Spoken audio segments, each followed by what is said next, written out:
एक दिन गौतम बुद्ध अपने शिष्यों के साथ एकदम शांत बैठे हुए थे। उन्हें इस प्रकार बैठे हुए देख शिष्य चिंतित हुए कि कहीं वह अस्वस्थ तो नहीं है। एक शिष्य ने उनसे पूछा कि आज वह मौन क्यों बैठे हैं, क्या शिष्यों से कोई गलती हो गई है। इसी बीच एक अन्य शिष्य ने पूछा कि क्या वह अस्वस्थ हैं, पर बुद्ध मौन रहे।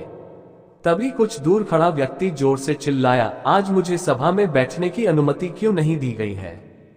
बुद्ध आंखें बंद करके ध्यान मग्न हो गए। वह व्यक्ति फिर से चिल्लाया, मुझे प्रवेश की अनुमति क्यों नहीं मिली। इसी बीच एक उदार शिष्य ने उसका पक्ष लेते हुए कहा कि उसे सभा में आने की अनुमति प्रदान की जाए। बुद्ध ने आंखें खोली और बोले, नहीं, वह अछूत है, उसे आज्ञा नहीं दी जा सकती। ये सुनकर शिष्यों को बड़ा आश्चर्य हुआ। बुद्ध उनके मन का भाव समझ गए और बोले, हाँ, वह अछूत है। इस पर कई शिष्य बोले, हमारे आश्रम में जात पात का कोई भेद ही नहीं, फिर वह अछूत कैसे हो गया।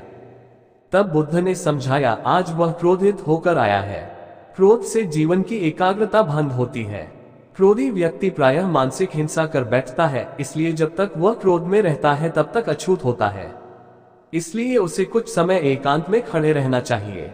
क्रोधित शिष्य भी बुद्ध की बातें सुन रहा था। पश्चाताप की अग्नि में तपकर वह समझ चुका था कि अहिंसा ही मनुष्य का महान कर्तव्य व परम धर्म है।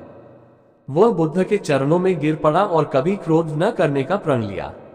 शिक्षा। आशय यह है कि क्रोध के कारण व्यक्ति अनर्थ कर बैठता है और पश्चाताप उसे बाद में होता है, जिसका कोई लाभ नहीं मिलता। इसलिए हमें क्रोध नहीं करना चाहिए। असल मायने में क्रोधित व्यक्ति अछूत हो जाता है और उसे अकेला छोड़ देना चाहिए। क्रोध करने से तन, मन और धन तीनों की हानि होती है।